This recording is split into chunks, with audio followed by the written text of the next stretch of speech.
ಆಡಿದ್ರು ಗುರು ನಮ್ಮ RCB LSGಯನ್ನ ಒಂದು ಲೆವೆಲ್‌ಗೆ ಹೊಡೆದಾಕ್ಬಿಟ್ರು ಅಂತಾನೆ ಹೇಳ್ಬೋದು. ಆ ರೇಂಜಿಗೆ ಸಖತ್ತಾಗಿನೇ ಆಡಿದ್ರು. ಫಸ್ಟು ನಮ್ಮ RCB ಟಾಸ್ ಗೆಲ್ಲುತ್ತೆ. ಟಾಸ್ ಗೆದ್ದು ಫೀಲ್ಡಿಂಗ್ ಆಯ್ಕೆ ಮಾಡ್ತಾರೆ. ಫಸ್ಟ್ ಬಾಲ್ ಮಾಡ್ತೀವಿ ನಾವು ಅಂತಂದು ರಜತ್ ಪತಿದಾರ್ ಆಯ್ಕೆ ಮಾಡ್ಕೊಂತಾರೆ. ನಾವು ಅನ್ಕೊಂಡಿದ್ವಿ ಇವತ್ತು ನಮ್ಮ RCB ಫಸ್ಟ್ ಬ್ಯಾಟಿಂಗ್ ಆಡುತ್ತೆ. ಅಂದ್ರೆ ಟಾಸ್ ಸೋತು ಫಸ್ಟ್ ಬ್ಯಾಟಿಂಗ್ ಆಡ್ತಾರೆ. 300 ಸ್ಕೋರ್‌ನ ಕ್ರಾಸ್ ಮಾಡ್ತಾರೆ ಅಂತಂದು ನಾವು ಅನ್ಕೊಂಡಿದ್ವಿ. ಇವತ್ತು ಅದಕ್ಕೆ 300 ಸ್ಕೋರ್ ಅಲ್ಲ, 200 ಇದನ್ನ ಟಾರ್ಗೆಟ್ ಸೆಟ್ ಮಾಡಕ್ಕೂ ಕೂಡ ಪಿಚ್ ಆ ಥರ ಇದ್ದಿಲ್ಲ. ಪಿಚ್ ಸ್ಲೋ ಇತ್ತು. ಏನೋ ಒಟ್ಟು LSG ಅವರು ಹೊಡಿಯೋಕೆ ತಿನ್ಕಾಡಿದ್ರು ಅಂತಾನೆ ಹೇಳ್ಬೋದು. ಸಖತ್ತಾಗಿನೇ ನಮ್ಮ ಕಡೆ ಬೌಲಿಂಗ್ ಮಾಡಿದ್ರು ಅಂತಾನೆ ಹೇಳ್ಬೋದು. ಸಖತ್ತಾಗಿನೇ ಮಾಡಿದ್ರು. ಅದು ಏನು ಹೇಳುವಂತ ವಿಷಯನೇ ಇಲ್ಲ. ಆಲ್ಮೋಸ್ಟ್ ಆಲ್ ಎಲ್ಲರೂ ಕೂಡ ಬೌಲಿಂಗ್‌ನಲ್ಲಿ ಸಖತ್ತಾಗಿನೇ ಆಡಿದ್ರು. ಭುವನೇಶ್ವರ್ ಕುಮಾರ್ ಅವರು 3 ವಿಕೆಟ್ ತಗೊಂಡ್ರು. ಅವರು ಕೂಡ ಲಾಸ್ಟ್‌ನಾಗ ಸಖತ್ತಾಗಿನೇ ಬೌಲಿಂಗ್ ಮಾಡಿದ್ರು. ಲಾಸ್ಟ್‌ನಾಗ ಅನ್ನೋಕೇನು ಫಸ್ಟ್‌ನಾಗನೇ ಮಾಡಿದ್ರು. ಇವರೆಲ್ಲ ಇಷ್ಟೆಲ್ಲ ಚೆನ್ನಾಗಿ ಇವ್ರು ಬೌಲಿಂಗ್ ಮಾಡ್ದಲೇ 147ಕ್ಕೆ ಕಟ್ ಹಾಕಿದ್ರು ಅಂತಾನೆ ಹೇಳ್ಬೋದು. 46ಕ್ಕೆ ಕಟ್ ಹಾಕಿದ್ರು. ನಮಗೆ ಟಾರ್ಗೆಟ್ ಎಷ್ಟು ಕೊಟ್ರಂದ್ರ 146.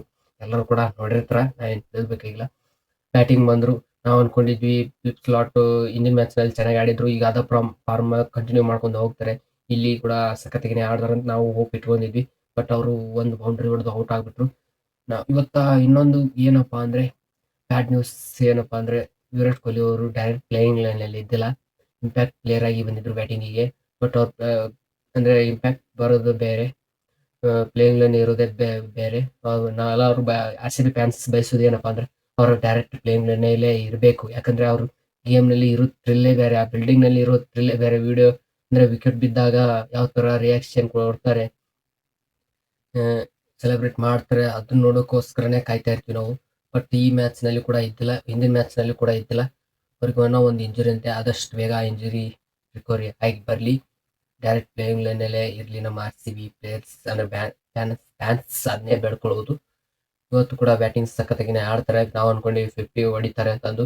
50 ಹೊಡ್ಯಕ್ಕೆ ಏನು ಇನ್ನೊಂದು ರನ್ ಬೇಕಾಗಿತ್ತು. ವಿಕೆಟ್ ಆದ್ರು ಏನು ಮಾಡೋಕ್ಕಾಗಲ್ಲ. ಚೆನ್ನಾಗಿನೇ ಆಡಿದ್ರು. ಸ್ಕೋರ್ ಮಾತ್ರ ಪವರ್ ಪ್ಲೇಯಲ್ಲಿ ಚೆನ್ನಾಗಿನೇ ಆಡಿದ್ರು ಅಂತ ಹೇಳ್ಬೋದು. ಇದರಲ್ಲಿ ಸಖತ್ತಾಗಿ ಆಡಿ ಒಂದು ಲೆವೆಲ್‌ಗೆ ತಂದು ನಿಂದ್ರಿಸಿದ್ರು ನಮ್ಮ RCB ಟೀಮ್‌ನ. ಅದಾದ್ಮೇಲೆ ಬಂದ್ರು ಜಿತೇಶ್ ಶರ್ಮಾ ಮತ್ತೆ ರಜತ್ ಪತಿದಾರ್, ದೇವದಾಸ್ ಪಡಿಕ್ಕಲ್ ಕೂಡ ಒಂದು ಮೀಡಿಯಂನಾಗ ಆಡಿದ್ರು ಅಂತಾನೆ ಹೇಳ್ಬೋದು. ದೇವದಾಸ್ ಪಡಿಕ್ಕಲ್ ಅಷ್ಟೊಂದು ಆಡಿಲ್ಲ.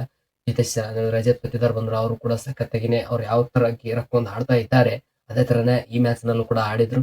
ಆಡಿ ಅವರು ಒಂದಿಷ್ಟು ರನ್ ಹೊಡೆದು ಔಟ್ ಆದ್ರು.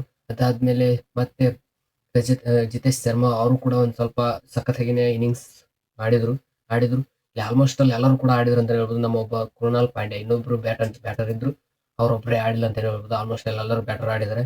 ಯಾರು ಕೂಡ ಡಕ್ಔಟ್ ಆಗಿಲ್ಲ. ಯಾಕಂದ್ರೆ ಎಲ್ಲರೂ ಕೂಡ 10 ರನ್ಗಿಂತ ಜಾಸ್ತಿನೇ ಹೊಡೆದಾರೆ. ಸ್ಲಾಟ್ ಒಂದೇ 7 ರನ್ ಹೊಡೆದವನೆ.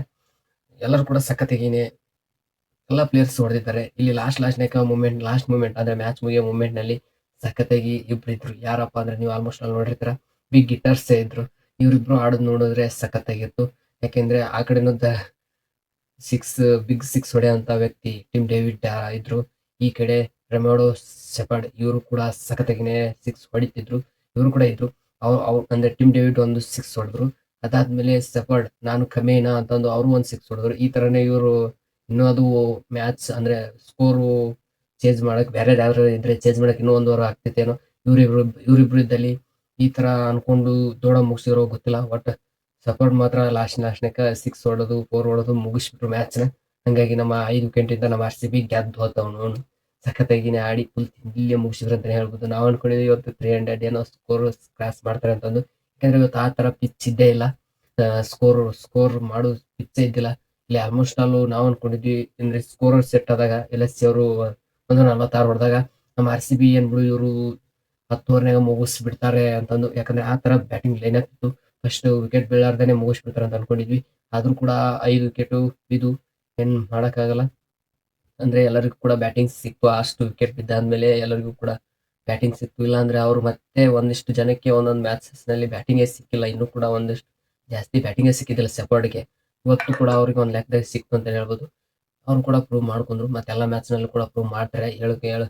ಹೇಳಕ್ಕೆ ಏನು ಇಲ್ಲ ಅಂತಂದ್ರೆ ಸಖತ್ತಾಗಿನೇ ಆಡ್ತಾರೆ ಅವ್ರು ಉಸುರು. ಎಲ್ಲ ಪ್ಲೇಯರ್ಸ್ ಆಗಿರ್ಬೋದು ನಮ್ಮ RCB ಅವ್ರು ಇನ್ನು ಈ ಪ್ಲೇಯಲ್ಲಿ ಇರುವಂತ ಬಿಟ್ಟು ಪ್ಲೇಯರ್ಸ್ ಕೂಡ ಇನ್ನು ಬೆಂಚ್‌ನಲ್ಲಿರುವಂತ ಪ್ಲೇಯರ್ಸ್‌ನು ಸಖತ್ತಾಗಿ ಆಡ್ತಾರೆ. ವೆಂಕಟೇಶ್ ಅಯ್ಯರ್ ಅವ್ರು ನೋಡಿರ್ಬೋದು. ಒಂದು ಮ್ಯಾಚ್‌ನ್ಯಾಗ ಬಂದು ಅವರು ಕೂಡ ಧಮಾಕ ಮಾಡಿದ್ರು ಅಂತ ಹೇಳ್ಬೋದು. ಆದ್ರೆ ಆ ಮ್ಯಾಚ್ ಗೆಲ್ಲಕ್ಕಾಗ್ಲಿಲ್ಲ.